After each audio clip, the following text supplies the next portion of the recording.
ഭ്രാന്തന്റെ പ്രണയം an unconditional love story ഭാഗം 61. മുന്നിൽ നിൽക്കുന്ന ആദിയെ കണ്ട ചിന്നു അവനിൽ നിന്നും മുഖം വെട്ടിത്തിരിച്ചു.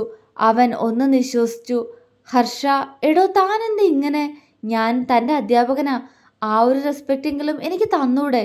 ഇത് താൻ തന്നെ ഫ്രണ്ട്സിനോട് ബിഹേവ് ചെയ്യുന്നത് പോലെയാ എന്നോട് ബിഹേവ് ചെയ്യുന്നത്. അവൻ സൗമ്യമായി പറഞ്ഞു. അവൾ അവൻ്റെ മുഖത്തേക്ക് നോക്കി. എന്താ താനിങ്ങനെ തുറച്ചു നോക്കുന്നേ? അവൻ അവളെ കൂർപ്പിച്ചു നോക്കി. അവൾ ഒന്നുമില്ല എന്ന പോലെ ചുമലനക്കി. അവൾ തന്നോടെന്തെങ്കിലും സംസാരിക്കുമെന്ന് പ്രതീക്ഷിച്ച് അവൻ അല്പനേരം അവിടെ നിന്നു. പക്ഷേ അവൾ താഴേക്ക് നോക്കി വെറുതെ നിന്നതേയുള്ളൂ. അവൻ്റെ നോട്ടം അവളുടെ കാതിലേക്ക് പോയി.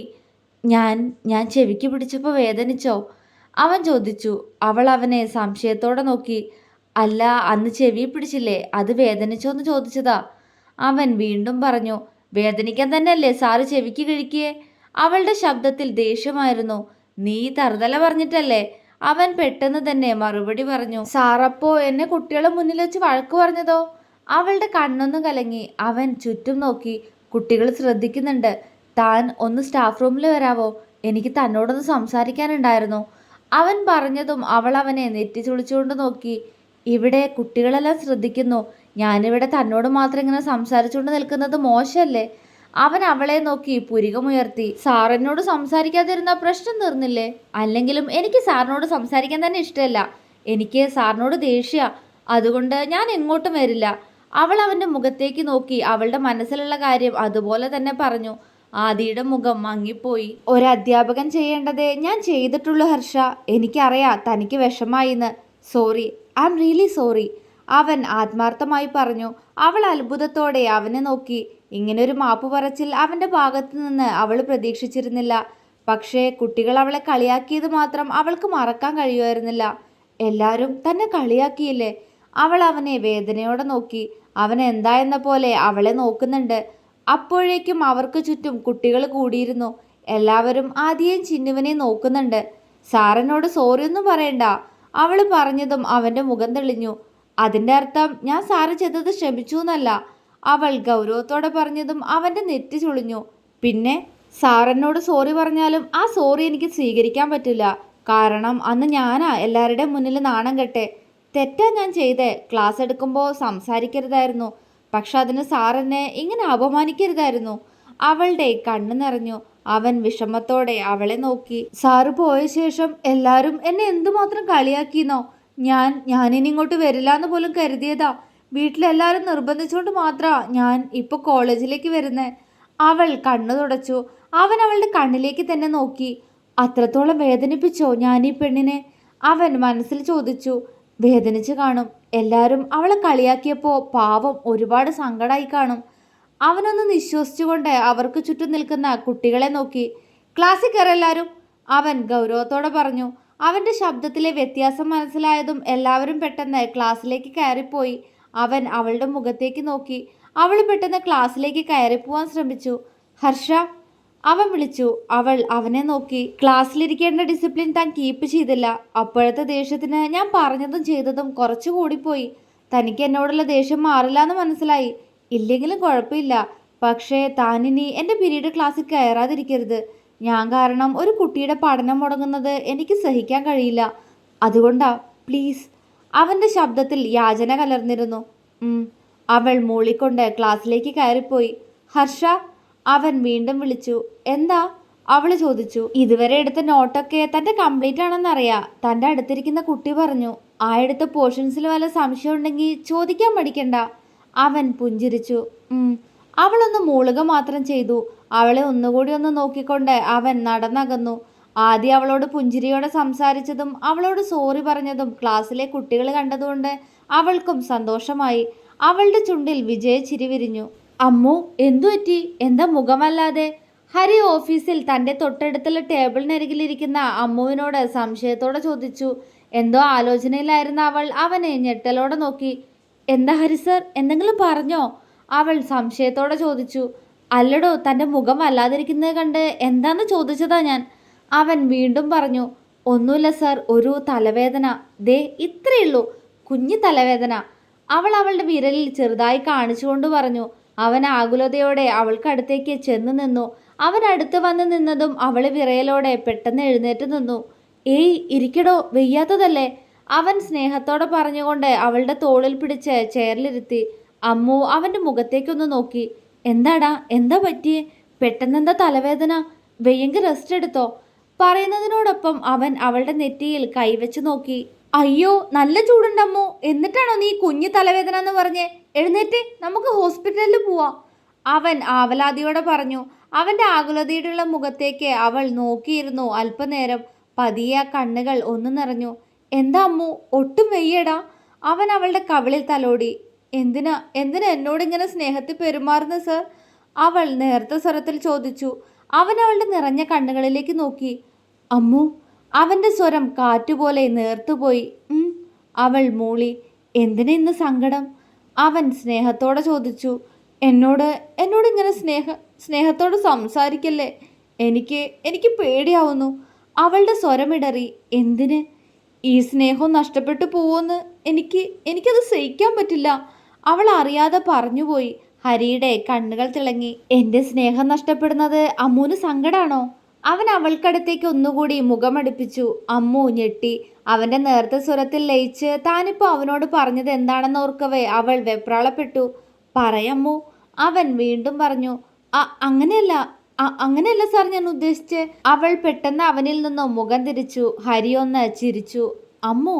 അവൻ വിളിച്ചു. ഇപ്പോൾ നിന്നെ ആരൊക്കെ സ്നേഹിക്കുന്നുണ്ടോ ആ സ്നേഹമൊന്നും ഒരിക്കലും നിനക്ക് നഷ്ടപ്പെട്ടു പോവില്ല. അവൻ പുഞ്ചിരിയോടെ പറഞ്ഞതും അവൾ നിറകണ്ണുകളോടെ അവനെ നോക്കി. സത്യം. അവൻ വീണ്ടും പറഞ്ഞു. അവൾ സന്തോഷത്തോടെ തലകുലുക്കി. ഇനി നമുക്ക് ഹോസ്പിറ്റലിൽ പോവാടാ. നോക്ക്, നിന്റെ മുഖമൊക്കെ ആകെ ചുവന്നിട്ടുണ്ട്. പനി കൊണ്ടാ. ഇനി വെച്ചോണ്ടിരിക്കണ്ട. അവൻ ആകുലതയോടെ പറഞ്ഞു. കുഴപ്പമില്ല സാർ, മാറിക്കോളും. അവൾ വീണ്ടും അത് തന്നെ പറഞ്ഞു. അവൻ അവളെ കൂർപ്പിച്ചു നോക്കിക്കൊണ്ട് പെട്ടെന്ന് അവൾക്കടുത്തേക്ക് താഴ്ന്നു വന്ന് അവളുടെ ഇടുപ്പിൽ പിടിച്ച് അവളെ ഉയർത്തി. അമ്മു വിറയലോടെ അവൻ്റെ തോളിൽ കൈയമർത്തി. ആദ്യമായി അവൻ സ്പർശിച്ച ഇടം ആകെ ഒരു തരിപ്പ് പടർന്നു കയറിയ പോലെ. അവൾ പിടപ്പോടെ അവൻ്റെ മുഖത്തേക്ക് നോക്കുമ്പോൾ അവിടെ ഗൗരവമാണ്. മര്യാദയ്ക്ക് പറഞ്ഞത് കേട്ടോ പെണ്ണെ, അല്ലെങ്കിൽ ഞാൻ തൂക്കിയെടുത്തോണ്ട് പോവും, പറഞ്ഞേക്കാം. അവൻ കപടദേഷ്യത്തോടെ പറഞ്ഞു. അപ്പോഴും അവൻ്റെ കൈകൾ അവളുടെ ഇടുപ്പിലാണ്. അവൻ്റെ പറച്ചിൽ കേട്ട് അവൾക്ക് ചിരി വന്നു. എന്നും ഇങ്ങനെ സ്നേഹിക്കാനും ശാസിക്കാനും ഈയൊരുവൻ കൂടെ ഉണ്ടായിരുന്നെങ്കിൽ. അവളുടെ മനസ്സ് അവനോടുള്ള പ്രണയത്താൽ പറഞ്ഞു. മാളുവും തന്നെപ്പോലെ അച്ഛനും അമ്മയൊന്നും ഇല്ലാത്ത കുട്ടിയാന്ന് ഗൗരി അറിഞ്ഞ് അവളെ ആദ്യമായി കണ്ടതു മുതലേ തനിക്ക് സ്വന്തം അനിയത്തിയെ പോലെയാണ് മാളു. വിനോദ് സാറും ഹരിസാറും അവളെ മത്സരിച്ച് സ്നേഹിക്കുന്നത് കാണുമ്പോൾ പലപ്പോഴും തോന്നിയിട്ടുണ്ട് അവൾ എത്ര ഭാഗ്യവതിയാന്ന്. എന്നെയും അതുപോലെ സ്നേഹിക്കാൻ ഒരാളുണ്ടെങ്കിൽ എന്ന് കരുതുമ്പോഴെല്ലാം മുന്നിൽ നിൽക്കുന്നവൻ്റെ ഈ മുഖം മാത്രമാണ് മനസ്സിൽ വരാറ്. പക്ഷേ എന്നെപ്പോലൊരു അനാഥ മോഹിക്കാൻ പാടുണ്ടോ? താനിവിടത്തെ വെറൊരു ജോലിക്കാരിയല്ലേ? അവനെ തന്നെ നോക്കി നിൽക്കെ അവൾ ചിന്തിച്ചു. ഹരി അവളുടെ ഇടുപ്പിൽ വെച്ച കൈ അവിടെ ഒന്നുകൂടി ഒന്ന് അമർത്തി. അവൾ പിടച്ചിലോടെ അവനെ നോക്കി. ആലോചിച്ച് കൂട്ടിയത് കഴിഞ്ഞോ? എങ്കി വാ, ഹോസ്പിറ്റലിൽ പോവാ. അവൻ അവളുടെ കവിളിൽ നുള്ളിക്കൊണ്ട് പറഞ്ഞു. അവൾ ചമ്മലോടെ അവനെ നോക്കി ചിരിച്ചു. അവൻ ഗൗരവത്തിലൊന്ന് മൂളിക്കൊണ്ട് വിനോദിന് മെസ്സേജ് ഇട്ട് അവളുമായിട്ട് പുറത്തേക്ക് നടന്നു. അവൾക്ക് അവനോടുള്ള ഇഷ്ടം കൊണ്ടായിരിക്കാം അവൻ എന്തിനു തൻ്റെ അനുവാദം ഇല്ലാതെ തൻ്റെ ശരീരത്തിൽ തൊട്ടു എന്ന് അവൾ ചിന്തിക്കുന്നില്ല. അവൻ ചെയ്തതിന് ഒരു തെറ്റായ അർത്ഥവും അവൾക്ക് തോന്നിയതുമില്ല. അത്രമേൽ ആ പെണ്ണിന് അവനെ ഇഷ്ടമാണ്. ദിവസങ്ങളും മാസങ്ങളും കടന്നുപോയി. ചിന്നു ആദിയുടെ ക്ലാസ്സിലിരിക്കുകയാണ്. അവൻ പറയുന്നത് കേട്ട് ശ്രദ്ധയോടെ ഇരിക്കുന്നുണ്ട് അവൾ. ആദി ക്ലാസ് എടുക്കുമ്പോഴും അവൻ്റെ ചുണ്ടിൽ ഒരു പുഞ്ചിരി ഉണ്ടായിരുന്നു. കണ്ണുകൾ എല്ലാവരിലേക്ക് നീളുന്നുണ്ടെങ്കിലും അവ ഉറച്ചു നിൽക്കുന്നത് പലപ്പോഴും തന്നിൽ മാത്രമാണെന്ന് ചിന്നുവിന് തോന്നി. അവൻ്റെ നോട്ടം കാണുന്തോറും ഉള്ളിൽ എന്തോ ഒരു പരവേശം പോലെ. അവൾ വേഗം തല താഴ്ത്തിപ്പിടിച്ചു. എല്ലാവരെയും നോക്കി പുഞ്ചിരിക്കുമ്പോഴും തൻ്റെ നേർക്ക് ആ കണ്ണുകൾ നീളുമ്പോൾ മാത്രം ആ കണ്ണുകളിൽ ദേഷ്യമോ സങ്കടമോ അങ്ങനെ എന്തെല്ലാമോ സമ്മിശ്ര ഭാവങ്ങൾ. അതോർക്കവേ അവൾക്കുള്ളിൽ ഇപ്പോൾ പരവേശത്തോടൊപ്പം ഒരു വേദനയും തോന്നി തുടങ്ങിയിരുന്നു. എന്താണിങ്ങനെ? അവൾ നിശ്വസിച്ചു. അന്ന് തന്നോട് മാപ്പ് പറഞ്ഞ ശേഷം താൻ പിന്നെ ആദി സാറിൻ്റെ ക്ലാസ്സിൽ ഇരിക്കാറുണ്ട്. തന്നോടുണ്ടായ വഴക്കിന് ശേഷം പിന്നീട് ആ ചുണ്ടിൽ സമാധാനത്തോടെയുള്ളൊരു പുഞ്ചിരി തെളിഞ്ഞത് താൻ സാറിൻ്റെ ക്ലാസ്സിൽ വീണ്ടും ഇരിക്കാൻ തുടങ്ങിയ ശേഷമാണെന്ന് അവൾ ഓർത്തു. പിന്നീട് ക്ലാസ് എടുക്കുമ്പോഴും എന്നിലേക്ക് നീളുന്ന ആ കണ്ണുകളെ പലപ്പോഴും കണ്ടില്ലാന്ന് നടിച്ചു. ഉള്ളിൽ അപ്പോഴും എല്ലാവർക്കും മുന്നിൽ വെച്ച് എന്നോട് ദേഷ്യപ്പെടുകയും ചെവിക്ക് പിടിക്കുകയൊക്കെ ചെയ്ത അപ്പോഴത്തെ സാറിൻ്റെ മുഖത്തെ ഭാവമാണ്. ആദി സാറിൻ്റെ ക്ലാസ് കേൾക്കാൻ നല്ല രസാ. താനതറിയാതെ പോയത് ക്ലാസ്സിൽ ശ്രദ്ധിക്കാത്തത് കൊണ്ടായിരുന്നുവെന്ന് അവൾക്കിപ്പോൾ വ്യക്തമായി അറിയാമായിരുന്നു. അതുകൊണ്ട് തന്നെ പിന്നീട് ക്ലാസ്സിൽ ശ്രദ്ധയോടെ ഇരിക്കും. തന്നിലേക്ക് ആളുടെ നോട്ടം പാറി വീഴുമ്പോൾ മാത്രം ക്ലാസ്സിലിരിക്കാൻ താല്പര്യമില്ലാത്തതുപോലെ മുഖം ഏറ്റിപ്പിടിച്ചിരിക്കും. വെറും അഭിനയം. അപ്പോ ആ മുഖത്തെ മങ്ങല് കാണുമ്പോൾ തന്നിൽ വിജയിച്ചിരി വിരിയും. പക്ഷേ ഒരിക്കൽ എൻ്റെ അടുത്തേക്ക് സാറ് വന്നു. അവൾ അവനെ സംശയത്തോടെ നോക്കി എഴുന്നേറ്റ് നിന്നു. അത് എടോ, തനിക്ക് ഞാനെടുക്കുന്ന ഒന്നും മനസ്സിലാവുന്നില്ലേ? ചോദിക്കുമ്പോൾ അവനിൽ വല്ലായ്മ നിറഞ്ഞിരുന്നു. ആദി സാറിന്റെ ക്ലാസ്സിലിരിക്കാൻ ഞങ്ങൾക്കൊക്കെ ഒരുപാട് ഇഷ്ടാ. സാറ് പറയുന്നതെല്ലാം പെട്ടെന്ന് മനസ്സിലാവുന്ന എല്ലാ കുട്ടികളും പറയാറ്. അവരിൽ നിന്നൊക്കെ വ്യത്യസ്തമായിട്ട് ആദ്യമായിട്ടാ ഒരാള് താനെടുക്കുന്ന ഒന്നും മനസ്സിലാവുന്നില്ല, ഉറക്കം വരുന്നത് പോലെയാ സാറിന്റെ ക്ലാസ് എന്നൊക്കെ പറയുന്നേ. കേട്ടപ്പോൾ അവനുള്ളിൽ ഒരു വേദന തോന്നിയിരുന്നു. ഒപ്പം തന്നെ ദേഷ്യവും. അവളിലെ അപമാനിക്കപ്പെട്ട സ്ത്രീയാണ് തന്നോട് ഇതൊക്കെ പറയുന്നതെന്ന് പിന്നീടാണ് ആദിക്ക് മനസ്സിലായത്. പക്ഷേ അതിനു മുന്നേ അവൻ അവളുടെ ചെവിയിൽ പിടിച്ചു കഴിഞ്ഞിരുന്നല്ലോ. അല്പനേരം നിന്നിട്ടും അവളിൽ നിന്നും മറുപടിയൊന്നും ലഭിക്കാതെ വന്നതും അവന്റെ മുഖം വീണ്ടും വാടിപ്പോയി. മനസ്സിലാവുന്നില്ലെങ്കിൽ ഫ്രീ ടൈമിൽ താൻ സ്റ്റാഫ് റൂമിൽ വന്നാൽ മതി, ഞാൻ പറഞ്ഞു തന്നോളാം. അവൻ അവളുടെ കണ്ണുകളിലേക്ക് നോക്കിയാണ് അത് പറഞ്ഞത്. മനസ്സിലാവുന്നുണ്ട്. അവന്റെ സങ്കടം മനസ്സിലാക്കിയ പോലെ അവൾ പെട്ടെന്ന് പറഞ്ഞു. അല്ലെങ്കിലും മനസ്സിലാക്കാതിരിക്കാൻ എന്താ? അത്ര നന്നായിട്ടാ സാറ് ക്ലാസ് എടുക്കുന്നെന്ന് പറയണമെന്ന് തോന്നി. പക്ഷേ അവളിലെ ഈഗോ അതിന് സമ്മതിക്കുന്നില്ല. ഇനി മനസ്സിലാവുന്നില്ലെങ്കിൽ പറഞ്ഞാ മതിട്ടോ. ഇത്തവണ ആ മുഖം വിടർന്നിട്ടുണ്ട്. കണ്ണുകളിൽ ഒരു തെളിച്ചവും. പതിയെ തലകുലുക്കി സീറ്റിലേക്കിരുന്ന് ചുറ്റുമൊന്ന് നോക്കി. സബാഷ്. ക്ലാസ്സിലെ കുട്ടികളുടെ എല്ലാം ശ്രദ്ധ ഇത്രയും നേരം തങ്ങളെ രണ്ടുപേരുടെയും നേർക്കായിരുന്നു. സാറെന്നോട് സ്നേഹത്തോടെ സംസാരിച്ച ദേഷ്യ പെൺപിള്ളേരുടെ എല്ലാം മുഖത്ത്. അത് കാണവേ ഉള്ളിലൊരു സന്തോഷം നിറഞ്ഞു. ചുണ്ടിൽ ഒരു പുഞ്ചിരിയും. പിന്നീടുള്ള ദിവസങ്ങളിൽ സാറിൻ്റെ ക്ലാസ് ശ്രദ്ധയോടെ ഇരുന്ന് കേൾക്കും. ഇടയ്ക്കെല്ലാം ക്വസ്റ്റ്യൻ ചോദിക്കും. മിക്കതും പറയാറുണ്ട്, ഏതെങ്കിലും അറിയില്ലെങ്കിൽ ഇപ്പോഴും തനിക്ക് സാറിനെ പേടിയാ. വഴക്ക് പറഞ്ഞാലോ? അന്നത്തെ പോലെ കുട്ടികളുടെ മുന്നിൽ വെച്ച് കളിയാക്കിയാലോ? ചെവിക്ക് കിഴിക്കിയാലോ? ആ സമയം അറിയാതെ ചെവിയിലേക്ക് കൈ പോവും. അപ്പോൾ സാറും അങ്ങോട്ട് നോക്കുന്നത് കാണാം. പക്ഷേ എന്നെ ഞെട്ടിച്ചുകൊണ്ട് അതിൻ്റെ ആൻസർ പറഞ്ഞു തരും. നാളെ ഞാൻ വീണ്ടും ചോദിക്കും. അപ്പോൾ പറഞ്ഞില്ലെങ്കിൽ ഇങ്ങനെ ആവില്ല കേട്ടോ ഞാൻ മറുപടി പറയുന്നേ. എനിക്ക് മാത്രം കേൾക്കാവുന്ന രീതിയിൽ പതിയെ പറയും.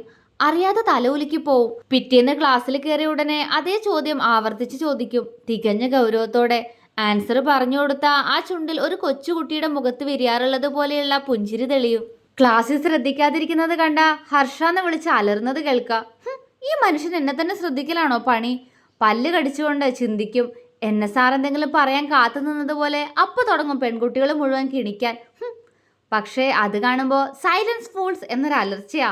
അത് കേൾക്കുമ്പോൾ എല്ലാവരുടെ മുന്നിൽ പോയി ഇന്ന് സന്തോഷത്തോടെ ഡപ്പാകൂത്ത് കളിക്കാൻ തോന്നും. പിന്നെ അതൊക്കെ അവളുമാരെ നോക്കി പുച്ഛിച്ച് തീർക്കും. അല്ല പിന്നെ നമ്മളോടാ കളി. ഇടയ്ക്കെപ്പോഴോ ശ്രദ്ധിച്ചു എന്നെ നോക്കുന്ന ആ കണ്ണുകളിൽ ഒരു തിളക്കം. തോന്നലാണെന്ന് കരുതി ആദ്യമൊന്നും മൈൻഡ് ചെയ്തില്ല. പക്ഷേ തോന്നലല്ലാന്ന് പിന്നീടുള്ള ദിവസങ്ങളിൽ മനസ്സിലായി. ആ കണ്ണുകളിൽ എന്നോട് ഒരു പ്രത്യേക ഇഷ്ടമുള്ളതുപോലെ തോന്നുന്നു. ആരിലും ഉറച്ചു നിൽക്കാത്ത കണ്ണുകൾ എന്നിൽ ഉറച്ചു നിൽക്കുന്നു. ഞാൻ നോക്കുന്നത് കാണുമ്പോൾ പതർച്ചയോടെ മുഖം മാറ്റുന്നു. ചോദിക്കുന്ന ചോദ്യങ്ങൾക്ക് ഉത്തരം പറയാതെ സാറിൻ്റെ മുന്നിൽ നിൽക്കുമ്പോൾ ആ മുഖം വീർക്കുന്നു, ഒരു കൊച്ചു കുട്ടിയെപ്പോലെ. ഇതെല്ലാം എന്നോട് മാത്രമേ ഉള്ളൂ എന്ന് ഇതിനോടകം മനസ്സിലായി. ഏട്ടത്തിയോട് ഒരിക്കലും പറഞ്ഞു കാര്യം. എടി, ആദി സാറിന് നിന്നോട് ഇനി വല്ല പ്രേമോ ആയിരിക്കുമോ? കളിയോടെ ചോദിച്ചതാ ഏട്ടത്തി. പക്ഷേ എനിക്കുള്ളിൽ ആ ചോദ്യം തന്നെ അലയടിച്ചു. ആണോ? എന്നോട് പ്രണയമായിരിക്കുമോ? ഉള്ളിലാകെ പെരുമ്പറ മുഴങ്ങുന്നു. എൻ്റെ സാറല്ലേ, അങ്ങനെ വരുമോ? ചിന്തിച്ചു. പക്ഷേ ആ കോളേജിൽ ഞാൻ എവിടെയൊക്കെ പോയാലും സംരക്ഷണം പോലെ ആ കണ്ണുകൾ എനിക്ക് ചുറ്റും ഉണ്ടാവുന്നത് ഞാൻ ശ്രദ്ധിച്ചു തുടങ്ങി. ഒരിക്കൽ എൻ്റെ കയ്യിൽ കൈകോർത്തു പിടിച്ച് അശ്വിൻ സംസാരിക്കുന്നത് കണ്ട് ആ മുഖം മങ്ങുന്നത് ഞാൻ വ്യക്തമായിട്ട് കണ്ടതാ. എന്തോ ഒരു സന്തോഷം അന്ന് തോന്നിയേ. എന്തുകൊണ്ടാ അത്? അത് തന്നെ. സാറിന് എന്നോട് പ്രണയാണോന്നറിയാൻ അയാളെ വായി നോക്കി നടന്ന ഞാൻ ഇപ്പോൾ അയാളെ പ്രണയിക്കാൻ തുടങ്ങിയിരിക്കുന്നു. എന്താലേ? ഞങ്ങളെ രണ്ടാളെയും അന്ന് ദേഷ്യത്തോടെ നോക്കി വെട്ടിത്തിരിഞ്ഞ് നടന്നു പോകുന്ന ആ മനുഷ്യനെ കണ്ട് എൻ്റെ കണ്ണുകളിൽ നിറഞ്ഞത് അങ്ങേരോടുള്ള പ്രണയമായിരുന്നു എന്ന് ആരെങ്കിലും ആ ജന്തുവിനൊന്ന് പറഞ്ഞു കൊടുക്ക്. മുഖം വീർപ്പിച്ചു പോണത് നോക്ക്. സാറായിപ്പോയി. അവളുടെ ചുണ്ട് കോടിപ്പോയി. അശ്വിൻ എൻ്റെ ഫ്രണ്ട്, അതിനപ്പുറത്തോട്ടൊന്നുമില്ല. ഞാൻ പൊതുവെ അങ്ങനെയാ, എല്ലാരോടും പെട്ടെന്ന് കമ്പനിയാവും. അവനും ഞാൻ ഫ്രണ്ട് തന്നെയാ. അവനൊരു കുട്ടിയോട് പ്രണയമുണ്ട്. അത് എന്നോട് തുറന്നു പറഞ്ഞപ്പോൾ ഞാനും അവന് സപ്പോർട്ടായി. ഇത് വല്ലതും അങ്ങേർക്കറിയാവോ? അറിയാതെ മുഖം വീർത്തുപോയി. പക്ഷേ അശ്വിനെ എന്നെയും അങ്ങനെ കണ്ടതിന് ശേഷം ആദിസാറ് പുഞ്ചിരിയോടെ എന്നോട് സംസാരിച്ചിട്ടില്ല. അതോ എനിക്ക് തോന്നുകയാണോ? അല്ല, അത് തന്നെയാ പ്രശ്നം. അശ്വിനെ ഇടയ്ക്കിടയ്ക്ക് കൂർപ്പിച്ച് നോക്കുന്നുണ്ട്. അവനോട് ഇടയ്ക്കിടയ്ക്ക് ചോദ്യങ്ങൾ ചോദിക്കുന്നുണ്ട്. ഉത്തരം പറയാത്തതുകൊണ്ട് ഗെറ്റ് ഔട്ട് അടിക്കുന്നുണ്ട്. അവന് പിന്നെ അതെല്ലാം വെറും ഗ്രാസാ. ക്ലാസ്സിൽ ഉഴപ്പനായവന് ക്ലാസ്സിൽ നിന്ന് രക്ഷപ്പെട്ട അത്രയും സന്തോഷമല്ലേ. പക്ഷേ അവനെ പുറത്താക്കിയിട്ട് അങ്ങേരെന്തിനാ എന്നെ ഇങ്ങനെ നോക്കിച്ചിരിക്കുന്നേ? എന്തോ നേടിയ പോലെ. ഇങ്ങേരെ ഞാൻ അതിൻ്റെ ഫ്രണ്ടാണോടോ മത്തങ്ങ തലയാ. പല്ല് കടിച്ചുകൊണ്ട് അവൾ മനസ്സിൽ ചിന്തിച്ചു. പഴയ ഓർമ്മകളിൽ നിന്നും അവൾ തിരികെ വന്നു. ഇപ്പോഴും ആദ്യത്തെ പോലെ തന്നോട് ചോദ്യം ചോദിക്കാറുണ്ട്. ആൻസർ അറിഞ്ഞില്ലെങ്കിൽ വഴക്കു പറയും. പക്ഷെ ഇപ്പോൾ ആരും എന്നെ നോക്കി കളിയാക്കി ചിരിക്കാറില്ല. കാരണം സാറിപ്പോൾ എല്ലാവരോടും ദേഷ്യപ്പെടാൻ തുടങ്ങിയിരിക്കുന്നു. അതുകൊണ്ട് എനിക്കൊരാശ്വാസം. ക്ലാസ് കഴിഞ്ഞ് പുറത്തേക്ക് പോകുന്നതിന് മുന്നേ ആദ്യം അവളെ ഒന്ന് ഗൗരവത്തോടെ നോക്കി. ആഹാ, ഇങ്ങോട്ട് ചാടുകയാണെങ്കിൽ എനിക്കും ചാട തന്നെയാ. അവൾ അവനെ നോക്കി പുച്ഛിച്ചു. അത് കണ്ട് അവളെ നോക്കി കണ്ണുരുട്ടി അവൻ പുറത്തേക്ക് പോയി. എൻ്റെ ദേവി, ഇതിങ്ങനെ വിട്ടാൽ പറ്റില്ലല്ലോ. അങ്ങേർക്ക് എന്നോട് എന്തോ ഒരിതുണ്ട്. അത് ഏത് വിധേനയും തുറന്നു പറയിപ്പിച്ചേ പറ്റൂ. ചിന്തയോടെ അവൾ മുകളിലേക്ക് നോക്കിയിരുന്നു. പെട്ടെന്നെന്തോ ബുദ്ധി ഉദിച്ചതുപോലെ അവളുടെ കണ്ണുകളിൽ നക്ഷത്രം തിളങ്ങി. അവൾ പെട്ടെന്ന് സീറ്റിൽ നിന്നും ചാടിയിറങ്ങി പുറത്തേക്ക് നടന്നു. തുടരും.